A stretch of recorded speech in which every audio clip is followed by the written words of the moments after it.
Looks like it's recording. All right, we'll find out.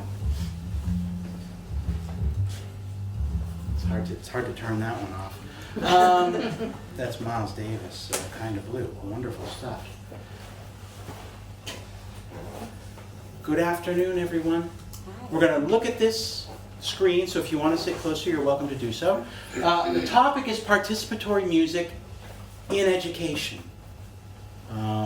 I'm going to explain what I mean by that. I'm going to first situate it by talking a little bit about one of the big historical problems of teaching music and why this approach might be one of the things that's kind of an answer. I live and teach here in Hong Kong at the Education University. I was going to have a group of 26 students presenting with me today. We were all going to be singing and playing. And half of them are back in mainland China, and the other half are way on the other side of Hong Kong Island. It took me almost 3 hours to get down here today. So it's really something. So in a way, this is not exactly the session we had in mind, but in another way, there's a nice, interesting example. Here's a recent video. Take a look.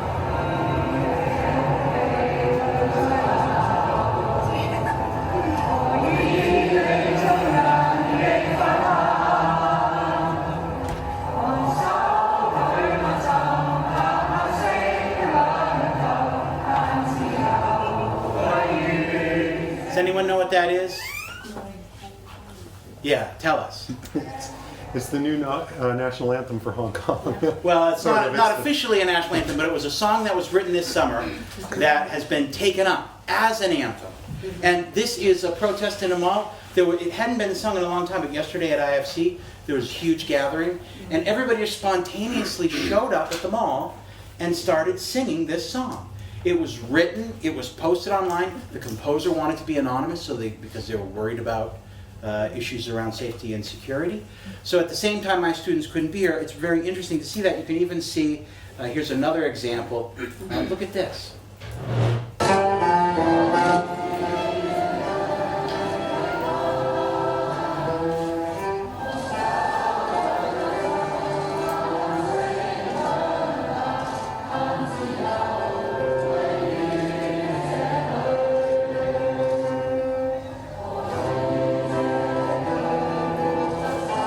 So the students, or the young people, are taking their instruments and printing out PDF scores from the web, bringing it to certain places, texting each other, let's meet and let's play this. Everything from like a single little recorder ensemble or something else. This is an example of this kind of spontaneous musical happening, and there's been a huge amount of public participatory singing. Now, if you notice, the intonation isn't great. They're not totally together the whole time. The starting and the stopping don't work. And one of the things I want to talk about today is why that's important. That's actually musically what's called for. So in order to get to that place where singing out of tune is better than singing in tune, or more important for musical participation, I'm going to present a little bit of an overview on a theoretical side. Now let's consider the dominant ensemble-based pathway of musical development that we've achieved, right? We'll talk about that. And in the back of your mind, we'll come to this later on, we'll talk about the difference between ballet and yoga. It's kind of what I'm thinking about. The difference between typical specialized music making and a more open-ended participatory, right? So we'll see if we get there. But the specialist model and its drawbacks. We presume that in any given population, for any attribute, there's a normal distribution of abilities.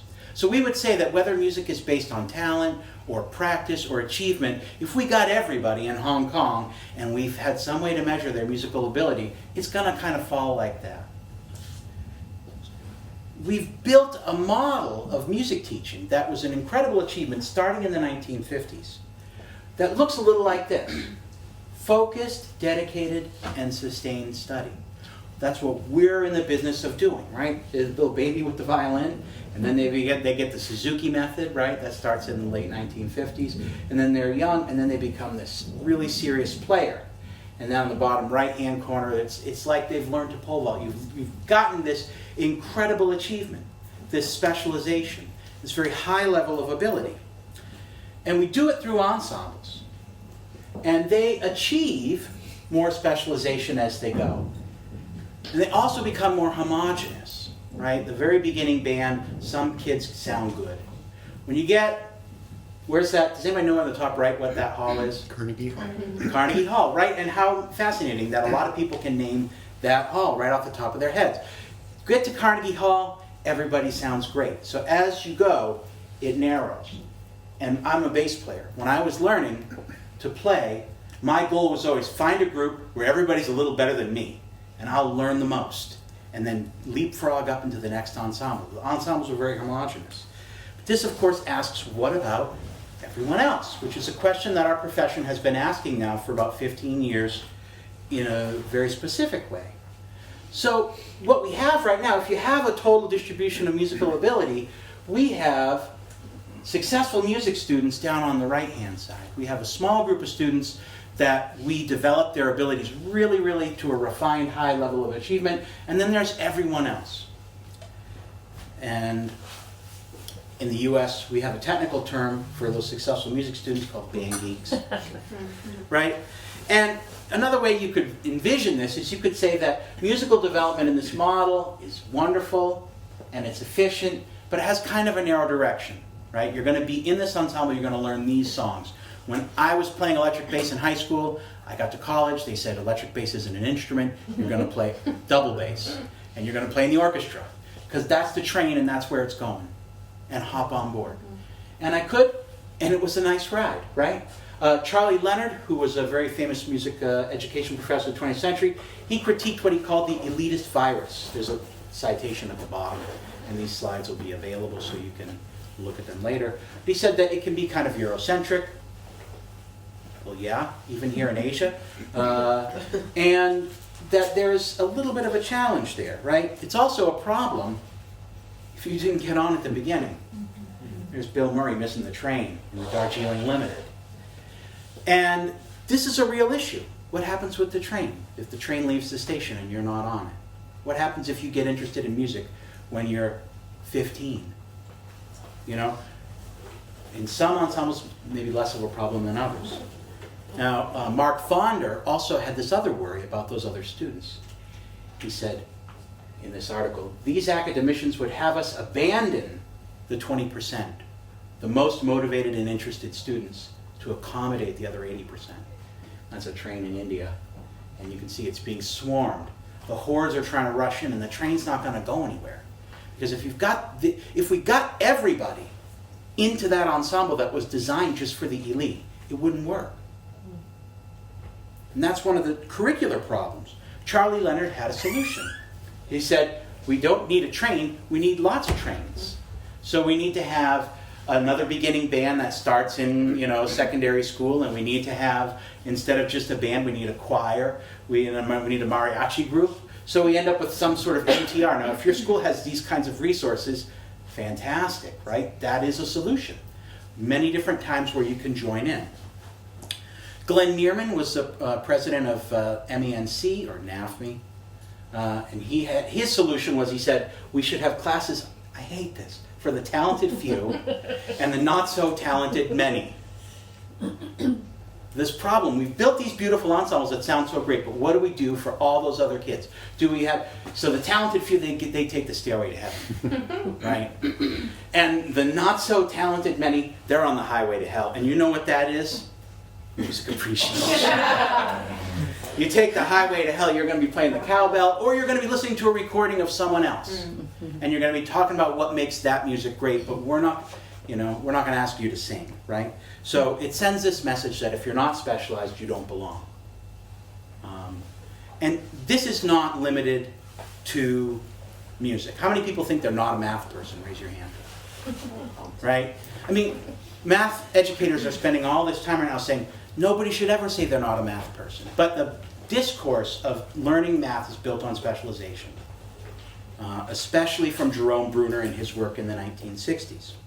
So there is an alternative, and that's, I've set up a problem. Here comes my solution. Participatory models based on societies and approaches with pervasive music participation.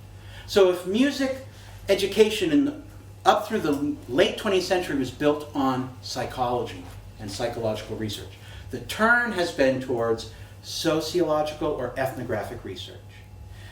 Much of what I'm going to talk about is based around the work of one person named Tom Turino. He wrote a book called Music as Social Life, The Politics of Participation. And he distinguishes two different things within what we call music. That there's presentational music and there's participatory. And the presentational is specialized, and it's typified by concerts that you give for others, right? And the participatory is music made with others or with everyone. So it's not a concert for anybody, except in the sense that everybody's involved, right? Think back already to this idea of yoga and ballet, right? So let's take a look for a second. Can you see? Let me double check I hit all my points. And Turino based his work on 20 years of fieldwork studying the Aymara of Peru, where they had all sorts of panpipe ensembles and this small guitar and these other things. The Shona of Zimbabwe, where there's Mbira, old-time music in the USA, music from New Orleans, Cajun music. So studying those societies where almost everybody plays, sings, and dances. And nobody thinks they're not a musician. Of course, we know there's lots of people who think they're not a musician, sometimes because we made them surrender themselves as a non-musician, right? That happens. So let's take a look. Which is participatory, which is presentational, without even hearing it. Which is music for others, which is music with others. Is that a church? How can you tell which is which? What are the signals that are there? Direction. The direction. Okay, great. So then there's a conductor and people are facing out. And then what's the direction there at the bottom? The people aren't looking at any particular, I mean, they're looking down at the song, but Okay, great. they are not facing an audience. Absolutely. And the photo is at the side as well. So there's a, What else can you tell? The size of the group. The size of the group. Music with others, music for others. but music with others can be two other people. All these can be. We're just taking a specific instance. The ethnographic side is always instance by instance. These distinctions are not hard and fast. Yeah. But in these pictures, I think it's kind of obvious. Is there anything else? What about Clothes. clothes, uniform, right? You look like people, and you're in a specialized outfit. There's less white hair in the... Oh, less. But which way does that make it go? I don't know. It's a lot. We'll have to talk about that at the next break. All right. How about here? Music for others, music with others. Smiles. Smiles. The environment. The environment, okay. The environment is more formal. What? I'm sorry? That one's on a stage. On a stage. Microphone. Absolutely. Right? If you want music to be for everyone, you want there to be few distinctions between the audience. And actually there isn't, technically you would say there may not be an audience, there may only be potential participants. Everybody can join in. It's a different idea. And no serious musician would ever perform in front of a poster of Guy Fieri. Guy Fieri, right? 2 chords and a Guy Fieri poster, and you are in the land of, you're in the flavor zone, I think is what he calls it. And I know that I've never seen him. I've been living in Asia for too long. So, yeah. So we're interested in this. Now, anybody can kind of lead a sing-along, but my purpose today is to talk about what it achieves, why it's important, because for me, most of the ideas about this style of participatory music run into a big problem amongst typical music educators because we have one way of thinking about what music is supposed to be. So we have really deep values about how to give a beautiful presentation. We couldn't achieve that high level if we hadn't undergone significant change and training. And it's a huge achievement.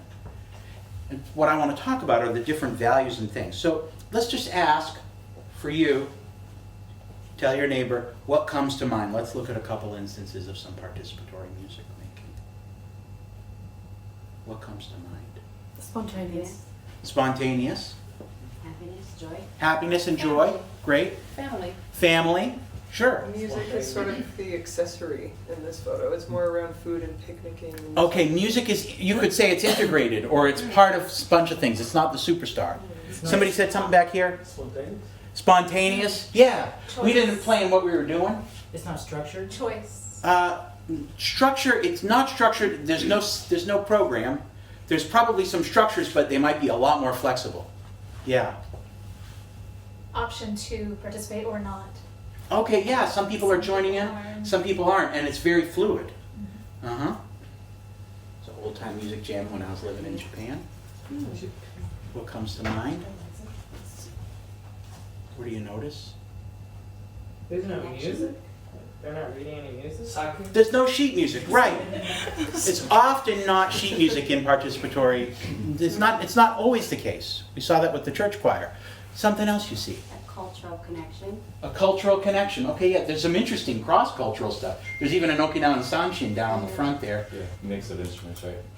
Yeah, yeah, you've got a banjo, violin, or we would call it a fiddle in that tradition, guitar. Yeah. There's often food involved. Often food, right? Okay, great. Because it's integrated into daily life.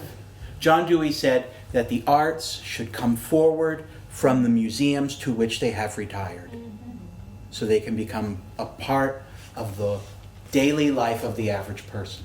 So what does it look like when the arts come forward from the concert hall or from the museum, right? It looks a little bit more like this.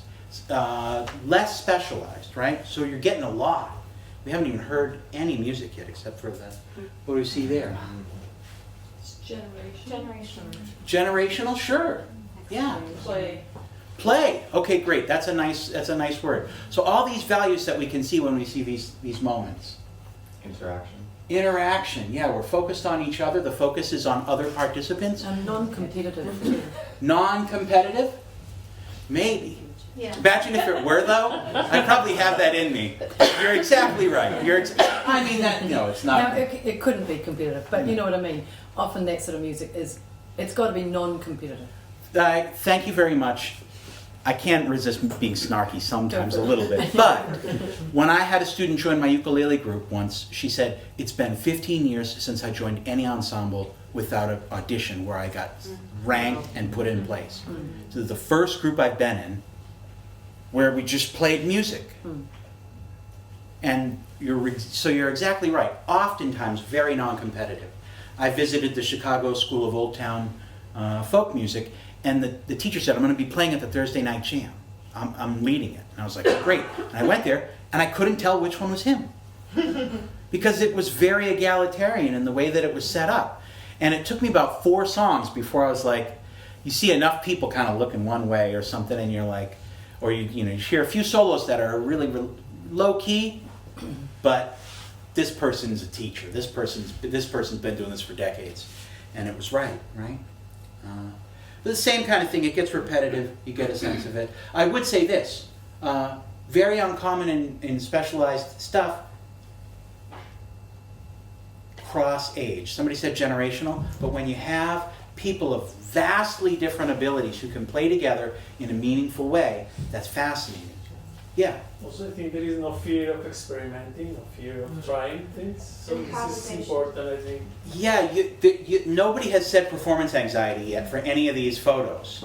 And probably it's not present in the same way. I mean, there may still be moments where you're nervous, but it's no one will take a beta blocker, as it were. That's in Kyoto. Well, let's look at one more.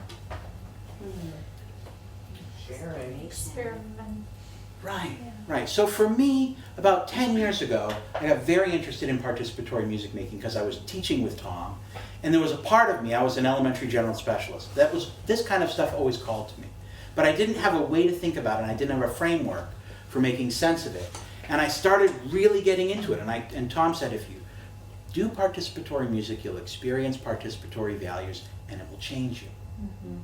And when he said that, I said, I'm ready. And I pretty much stopped playing music for others. I'd been a double bassist. And I became, through the ukulele and the banjo for me was very special because I learned it from Tom, and I told myself, he said, learning a new instrument is a good way to get over, He called it musical constipation. If you get to a point in your life, so one way of thinking about music is we all have these things, we know what a chord is, we know what the scale is, and that it's all transferable. And we can think that way, but actually every time I've ever picked up a new instrument, I was totally re-entering the world of music. And you had this moment where you can rethink how you want to do it. You can choose your repertoire, you can choose your ensemble, you can choose your group. So learning a new instrument, and the banjo for me, when I told myself, I'm never going to teach it or play for money. Because both those things really took away from my joy of playing the bass. But it's also the bass, you know. You're not going to play it not for money, because it's too much money.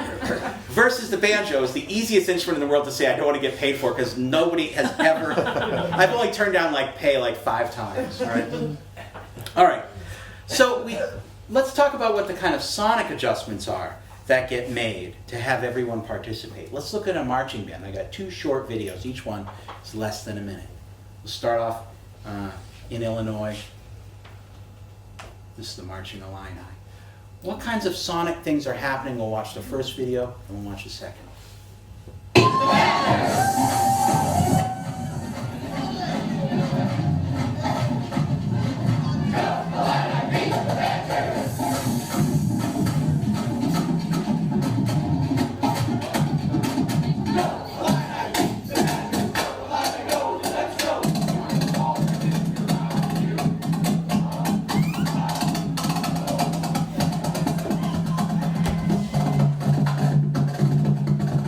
Here's a good example.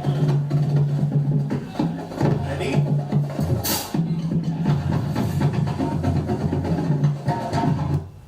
Is it presentational for others or participatory with others? Can you, presentational. Can you think of a participatory version of a marching band? Like a parade. Like a parade, great. I'm going to go a little bit deeper. We're going to go to the New Orleans second line tradition. Whoops, sorry. I'll back up. This is when Fats Domino died. The second line idea is that there's a core of musicians who are doing the parade, and everyone else is just in it, in any way they choose. Let's see it.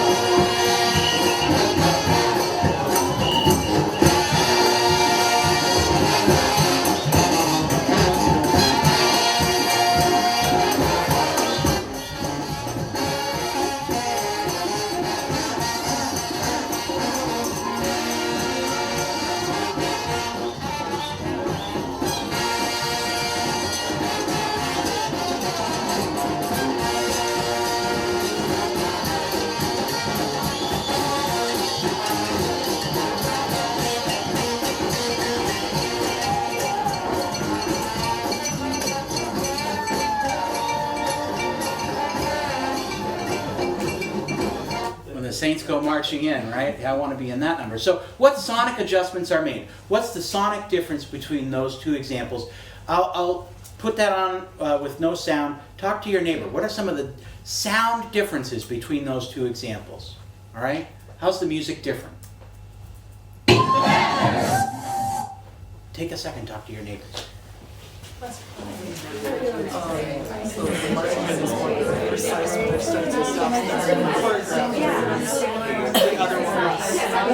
Not everyone can figure it out. Because they might not even know it.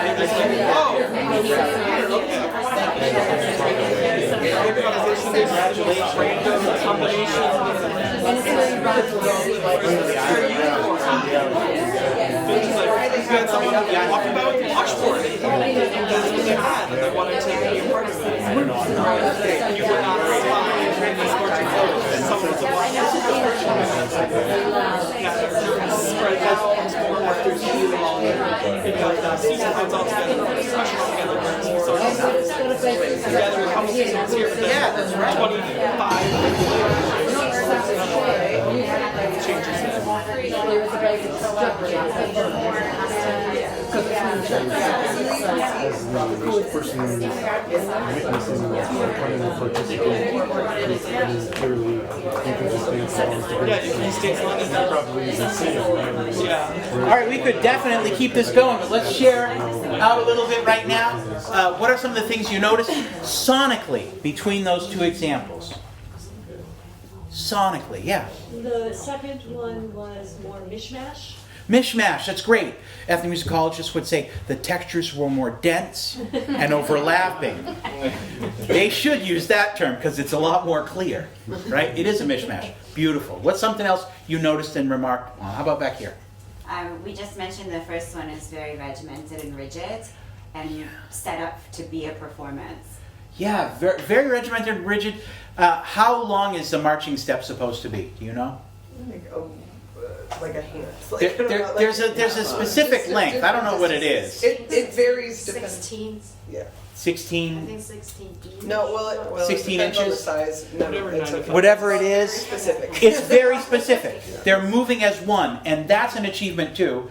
This is not meant to be one's good, one's bad. This is meant to be focusing on the participatory because it doesn't get a lot of attention in music ed. In the second, So, yeah. in the second video, people were participating in their own way. In the first video, it was very much, this is the band and here are the viewers. This one is more people dress up, they play their instruments, they take videos, they're doing, they have their own Yeah, style. this to me is my favorite video where you say there's potential participants and participants, and you can't necessarily tell. There's no clear distinction. Goes back to uniforms, goes back to dressing in a certain way, to setting ourselves apart to give a performance for others, right? Playing music that's sonically very refined. I mean, there's like 20 percussionists playing and it sounds like one. And their movements. And they've got the, and then there's the go, chanting, a line knife beat, yeah. the Panthers, go, a line beat, and like all this. And they work it out and they absolutely love it and they're fantastic. Nothing gets organized like that here, and you couldn't. By the same token, you could not just join in. If they said, we're short one cymbal player, just follow along. Good luck. Because they're like, and all over the place. Whereas here, if it was your first time, nobody would know.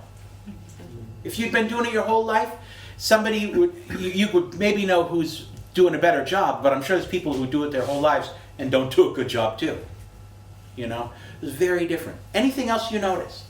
We were saying in the second one, everyone was playing all the time, but in the first one, only certain people could play at certain times. Ah, right. So there's things get passed along. Some of that is with marching. They march from the band building to the stadium and they play for a long time. And they have it all built up so that they can keep going, but nobody has to play the entire time, except the snare drums. All good things. Anything else, Warren?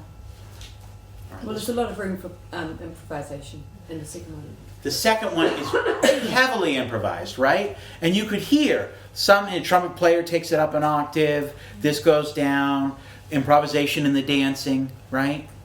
There's also a very different function. The first one is, here's a sporting event that we're supporting. And, it's competitive about the other team, and each band has their own show. The second one was Fats Domino died, let's celebrate his life in the way that New Orleans does that. Here's a couple features I talked about. In the participatory, all are potential participants, right?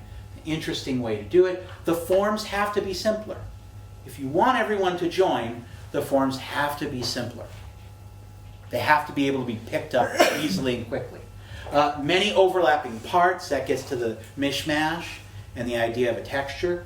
Dense textures, room for all. And this is where I would say, if we go back to the Glory to Hong Kong example I showed at the beginning, if there's a really tight sense of pitch and you can't hit it, it would be like trying to march with that cymbal player. You'd stand out and you'd be noticed. But if by contrast, there's a wider sense of pitch, if you don't hit the pitch perfectly, you're still going to be okay.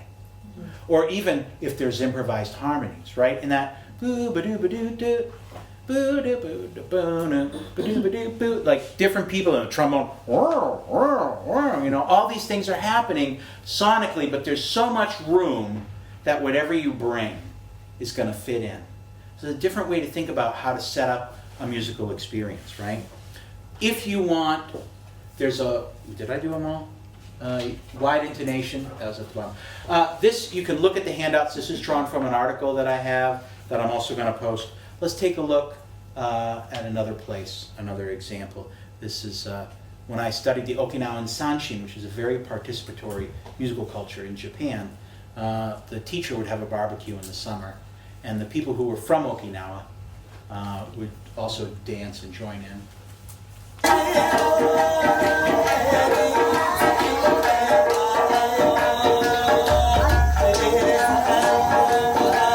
I'm sorry. I'm trying to turn it down a little bit.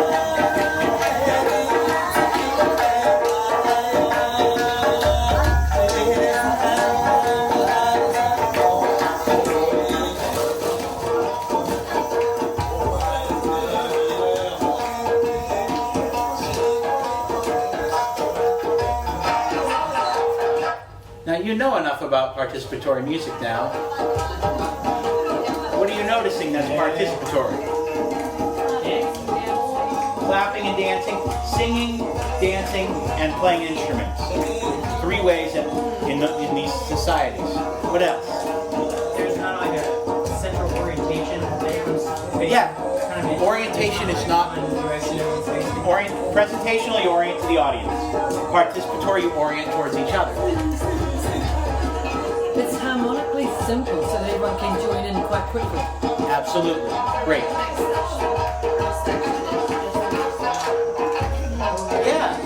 Yeah, there's an ostinato there. Well, what that is, that's a feathered ending.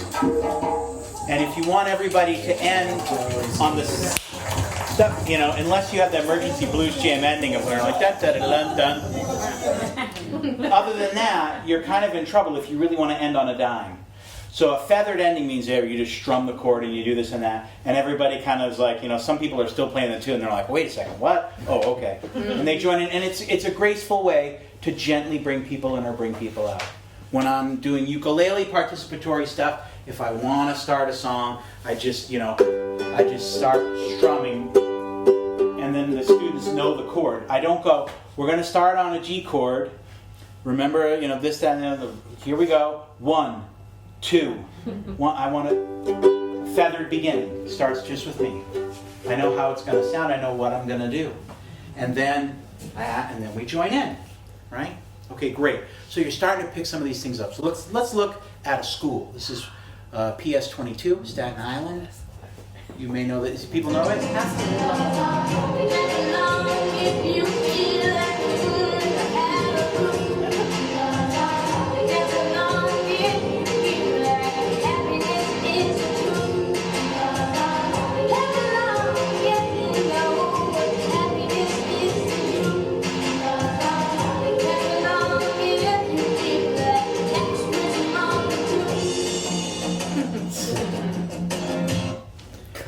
Yeah, I mean, a beautiful choir, and the director plays guitar or sings, and they've gone on to be, I mean, a bunch of people here know them. Yeah. It's just a cool choir, not a specialist choir. And you go on their website and they say, this isn't just the best kids, this is everybody, right? And it's participatory. So we go back to that idea of that normal curve. In participatory societies, everyone can participate meaningfully. That's one of our challenge has typically been, how do we get everybody into that little corner of the best ability to play in the orchestra? And then maybe a medium level orchestra.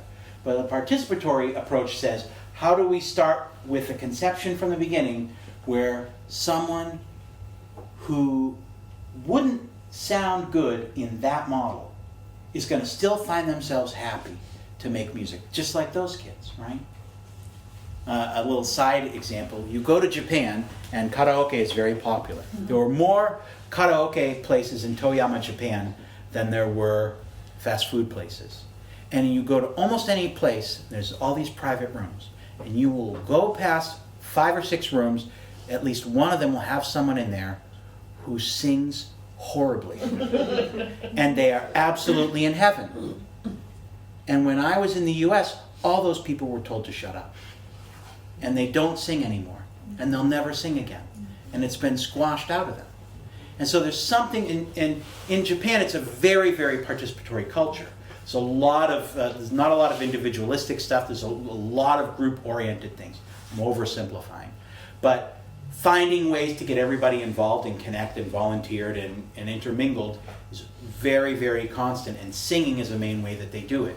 And the idea that they would have taken away singing from some people would be considered too unlovely to bear. And the other side of it then is that you have it in a way that everyone can join in. And the overall level does rise. My son went to preschool in Japan, and they still had the old version where every classroom had a piano and the teacher played. And some of those teachers played horribly. And whenever they had a concert, they always had Kaburage Sensei play because she could play beautifully. But when I went to my son's class, sometimes I was like, whoo, hound dog. But that was also teaching something. Mm-hmm. It was teaching that everybody plays, even when they don't play beautifully. And everybody sings, even when they don't sing beautifully, because it sounds beautiful to have everyone sing. And the participatory values is not how beautiful did this sound, but did everyone join? Think about that Hong Kong mall, people singing Glory to Hong Kong. Everybody on all the floors, all singing it, did not sound like the Mormon Tabernacle Choir, and shouldn't. So it's a different set of values.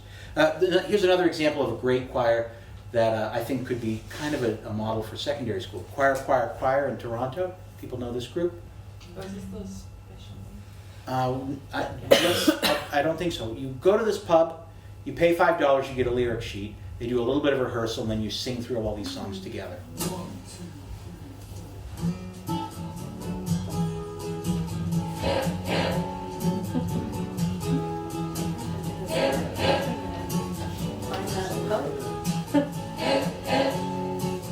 It's kind of a little bit of a mix. It's a little bit participatory and a little bit presentational, but everybody there is invited to sing.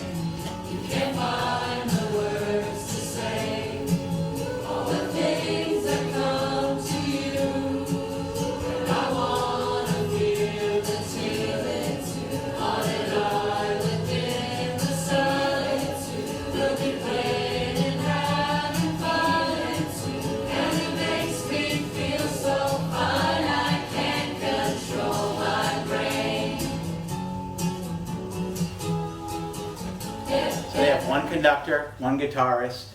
Many participatory groups will have a core somehow. They'll have the drummer that leads, you know, and then everybody else joins in and fits around that. But like, no matter how lost you get, that guitar knows where he's at, and he's the anchor. You can find your way back. When I did ukulele sing-along stuff, I played the bass. Because then I had this whole little register just to myself, and I had another friend play the cajon. And between the two of us, because we were playing, and we would go with like 15 players, and there would be like 200 people who just bought a ukulele and wanted to play the whole night with us. And it was amazing that it would happen. But that was because we had that core that was sonically a little bit different. And that comes from the research of other societies like that. So participatory and presentational values and some ideas for education, and we're going to do some. As I said, Tom Turino said to me, if you make this music and you do it in this way, you'll experience participatory values and it will change you. And it did. Of course, I was volunteering and it was the change that I wanted. And part of what I've been able to do is better talk about what it teaches, right? So already you can see some things. You've seen some joy. You've seen a different inclusion. You've seen cross-age ability, etc., etc. And I think a big point is that the participatory can involve all and exist alongside specialization. When I'm playing, after everybody's comfortable, what was it? What was it? Hip, hip. That song, that choir, Island in the Sun. Once everybody's good, I might throw in a little solo, you know.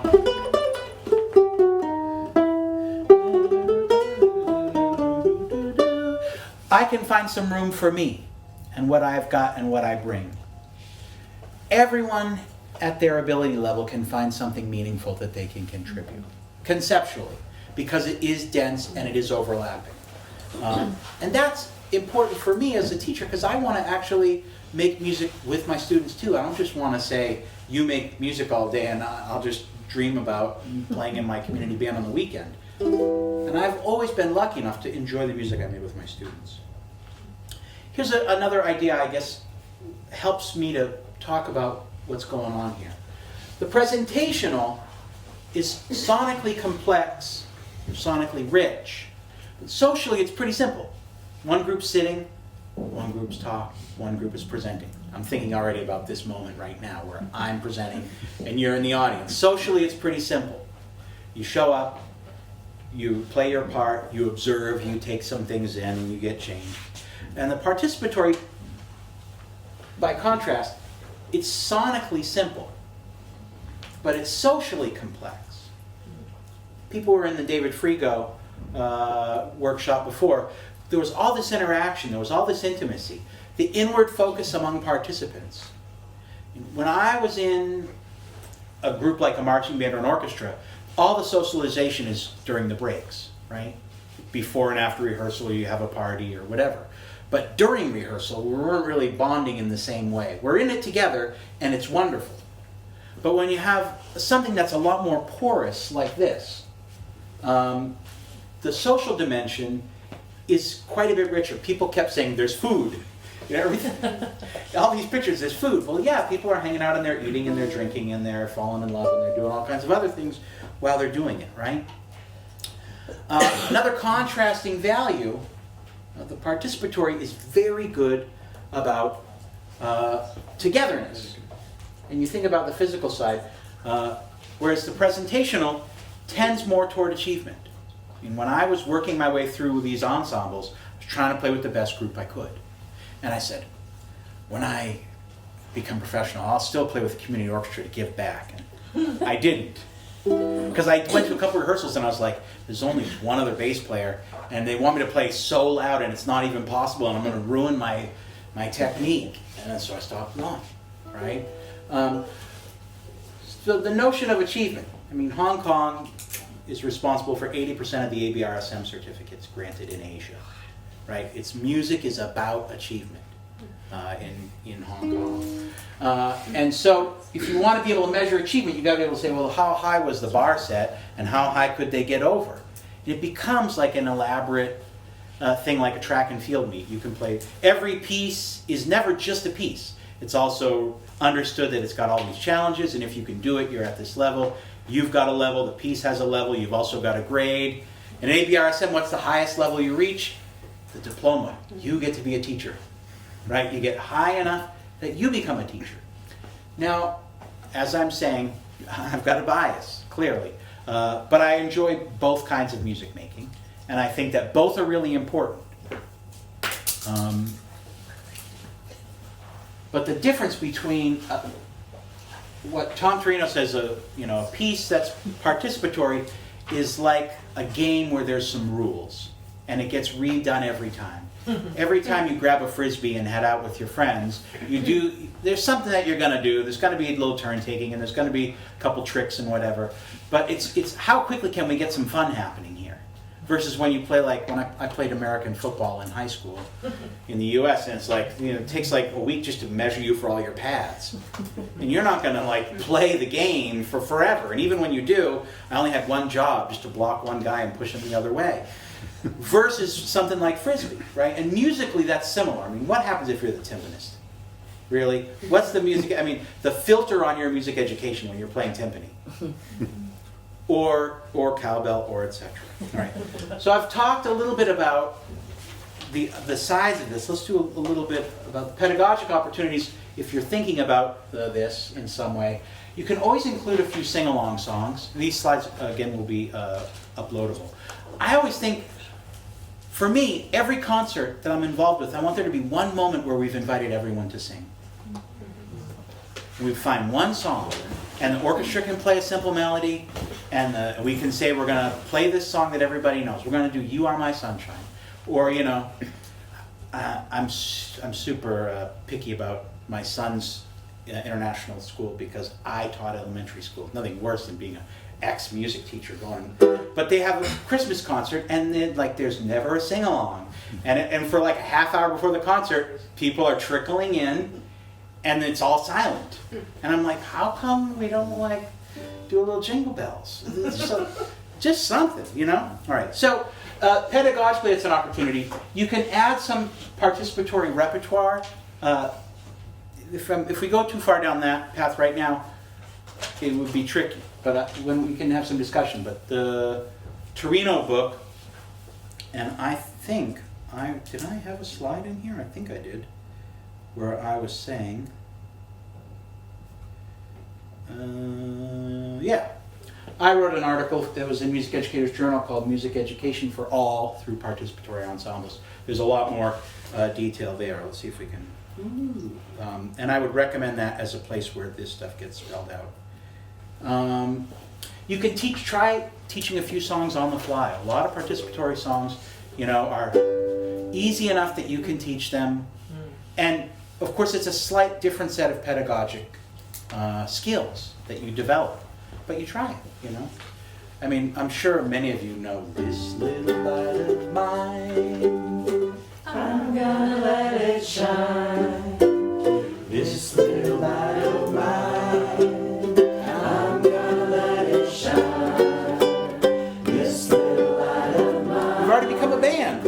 I'm gonna let it shine. Let it shine. Let it shine. Let it shine. Now, see, if I was teaching right now, I've started talking, so I would shift you out of singing. So, you know, we're doing the participatory style, but we're not stopping. Oh, there, I even made the chord change. But there's that one part where it's like, what's going to happen harmonically? There's like 10 different versions. When it gets to, it's going to go, I'm going to let it shine. That's my version. That's the latest version. Let it shine, let it shine, let it shine. All around the world, I'm gonna let it shine. Oh, thank you, I heard a harmony. All around the world, I'm gonna let it shine. Let's add some more harmonies. All around the world, I'm gonna let it shine. Let it shine, let it shine, let it shine. You can see, you know, it's catchy. And even, you know, socially rich. Even, I've got the wide intonation. I'm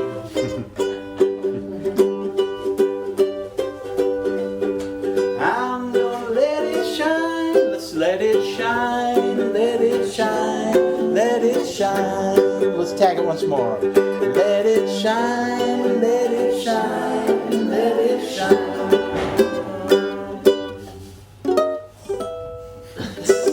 Feathered ending. All right, great. Wonderful. So teaching a song on the fly in that kind of a way, it's such a great thing. To me, I was a jazz musician. I want to memorize things. I want to have them. I want them with me wherever I go. I'd rather have 10 simple songs that I can remember and sing whenever I want. I want to have those songs be a part of me than really complicated songs that I keep forgetting. Or like, I have so many pianist friends, and every time we would like go on a trip, if there'd be a piano, they'd go, I don't know my music. Like, I have pianist friends that I've known for 10 years, I've never heard them play. Because it's like they would need like a month to get their fingers back up in the recital, and they sounded so good, and now they know they're not going to sound as good, and they don't even know exactly.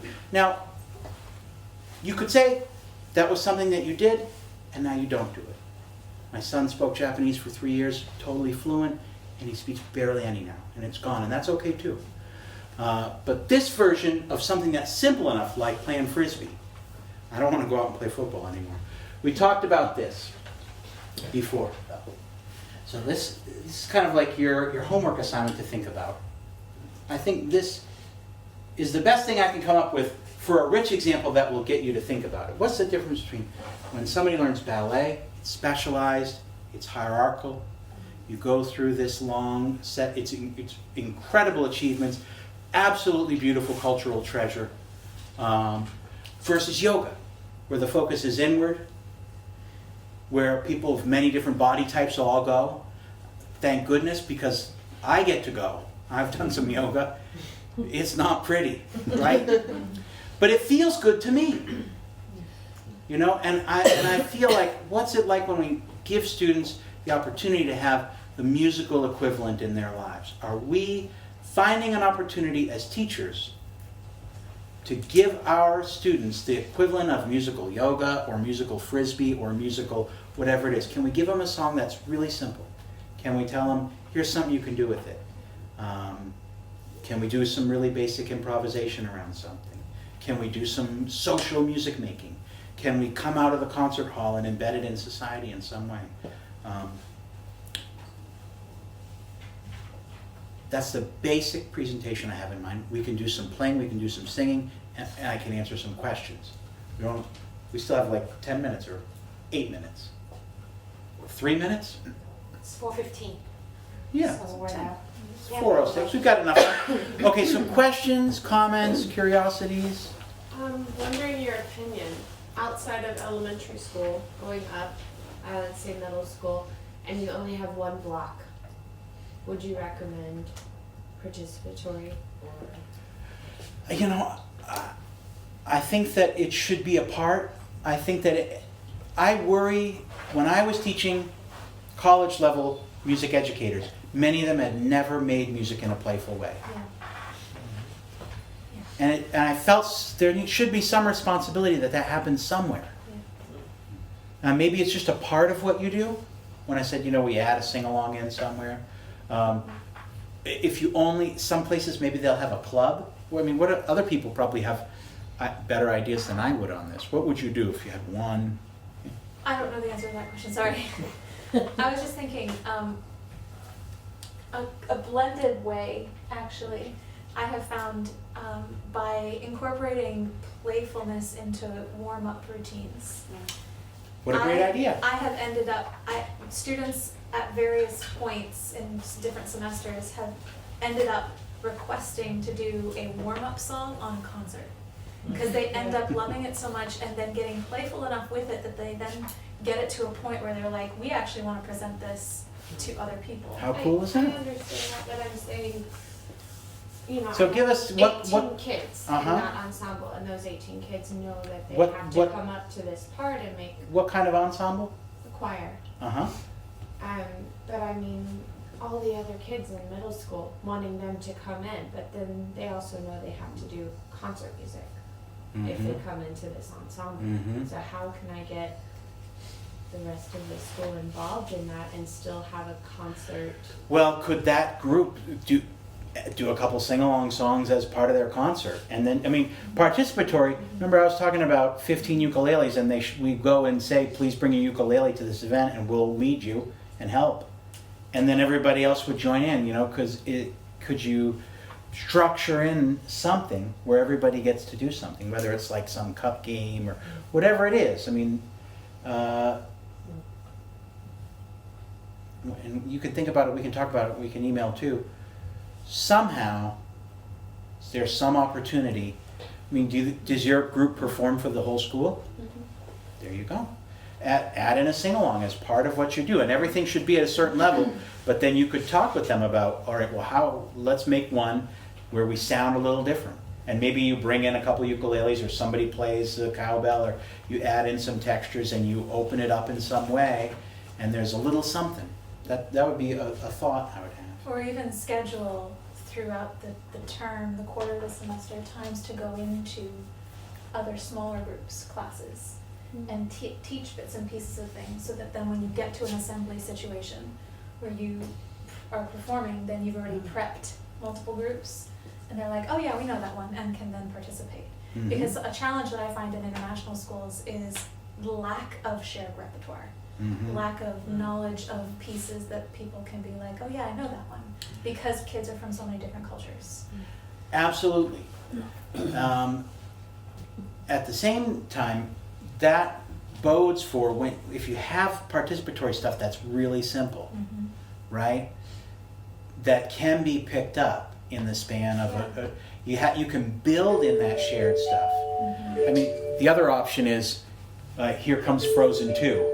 You could when I first moved to Japan, you could go to you could go anywhere on earth and do Let It Go. And, in Japan it was like, Adino, Mama no. Like, wait, what? But okay, we'll do it that way. And that's often a shared repertoire. I've been interested as I've gone around the world. There's like You Are My Sunshine, Country Roads, a couple of Beatles tunes. It's Disney. and with younger and school age kids, of course, Disney. It's global. So it's either you find the shared repertoire and you work with it, or you teach it. You build it, yeah. And you build it right in, because some of these songs are easy enough. You can be like, "What's a frisbee?" And 5 minutes later, you're playing frisbee. And musically, we can make those things happen too. And basically, if you base it around a four chord structure, I mean, you're not going to lose, really, are you? It's just going to go round and round, and everyone can just join in. Yeah, absolutely. Great. I was gonna say, do you have anything besides like relentless positivity? Because that's my tool. But when you reach people and they're like, oh well, I can't sing.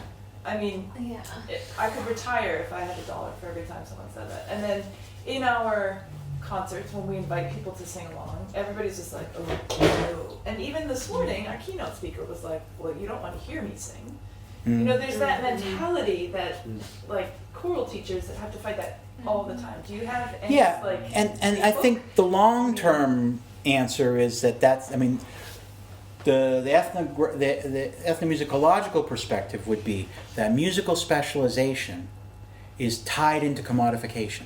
So in the 20th century, music became something you bought, and when there's specialization, we invest a lot of energy in saying, I'm professional, and that means you can't do it. And so it has to get to a very high level. And that produces, John Blacking said, must the majority be made unmusical so that the minority may be able to be seen as more musical? Right. That was his question. So so the bigger question is the cultural problem. Right. And you have to acknowledge that in some way. I think positivity is nice. I think almost everybody knows there was some teacher that played and sang, and they did it with such, when I was in my student teaching, it was Kodai based, but it was very kind of dry. And then one day we had this gospel singer, Pam Laws, come in, and she, like, the whole group comes to this whole school assembly, and she's like, hey, I feel all right. And everybody's like, hey. And like the whole school went nuts. Like she did it. And then this other teacher was standing next to me, and she turned to me, I was a student teacher, she said, isn't it sad that music isn't like this more often? And so sometimes there's some people where even the shy ones sing. And even the people who weren't going to sing feel ready to join in and do something. But again, some songs will expose you. If when I first started doing this, I asked students to bring their own songs, and somebody wanted us to do a Mariah Carey song. It was not well suited to participatory music making. It was like, you'll always be my baby. It's a beautiful song, but you got to think about which ones are gonna. This little light of mine, the range is narrow, it's very simple. You could even speak it. You're going to get away with, I'm going to let it shine. Like, that's going to fit, right? And so that's part of how in societies that have everything be participatory, right? They make it so that it intentionally, it's important that it not sound too good, in a way. Or it's important that our version of sounding good isn't what's called for there. Nobody wants to have a happy birthday when you sing to someone and there's just one person with a totally gorgeous voice. Happy birthday! I'm not at risk of really illustrating that. But the goal is for everyone to blend in and sing, and that there's room. Who doesn't sing happy birthday? Right? A lot of people. Maybe I'm lucky. Who doesn't sing it well? Yes, many people don't sing it well, but that's the goal. Is that in that moment, it's how many people join in is more important than how beautiful did it sound, and that shift in values is part of what I think my immersion in the participatory has taught me, is to have a different set of values. When everyone joins, it's a success, no matter how it sounds. Tom Turino has an example in his book. They were playing the tarkas, they were doing it with these flutes, and the two guys came from the next town over. Well, their flutes were tuned to the next town's flutes. And but they wanted them to join. The flutes were horribly out of tune. And for 2 days they played this festival, they played every song. But because they came and joined in and were part of it, it was celebrated. And he as an ethnomusicologist, he writes about himself saying, like, I cannot stand this. This sounds horrible. But what would it take for you to change your way of thinking about what's exciting and what's horrible? You know? Yeah. How do you create a culture that balances participatory music and still advocating for yourself as an academic subject or teacher and not just like go sing? Yeah, I think that's probably a complicated question with a lot of different approaches. Most schools that have ethnomusicological faculty doing participatory stuff don't list them as teaching those instruments. So Tom Turino was not listed as an Imbira professor. He's listed as an ethnomusicologist. So sometimes we give it a different label and we say, this is a moment where I'm doing something different. I'm doing participatory music, and it's supposed to exist under a different framework. So the ways we talk about it and think about it can give you room to do both kinds of things. Was there something else along those lines, maybe? I could also see that fitting really easily into the inquiry-based approach. Mm-hmm. Like a lot of what we talk about anymore in education is inquiry, and through like a lot of I teach PYP music. I have for several years now, and a lot of the ideology behind PYP is inquiry-based, and a lot of that means foundational experiences. What better to be a foundational experience than creating music together? And like, you know, then you can take that experience that you had together and it's okay, well, what did you notice about what parts of the song were different from the other parts of the song? Talking about form and like developing a set of questions to form those educational goals that you have, and to reach even the lowest of, you know, your students, to bring them up to a level where they can be knowledgeable about music. It's a good note to go out on. My name is Matt Thibault. I'm from the Education University of Hong Kong. I've got some cards up here if you want to be in touch. I'm also going to get my slides put on the website along with the article that I wrote. Be happy to be in touch with any of you, and especially I'm still getting to know teachers in Hong Kong, so if you're based here and you want to be connected, let's do that. Thank you for singing. We were together. It's really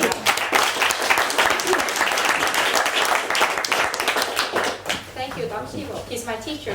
He's my supervisor at presentation. So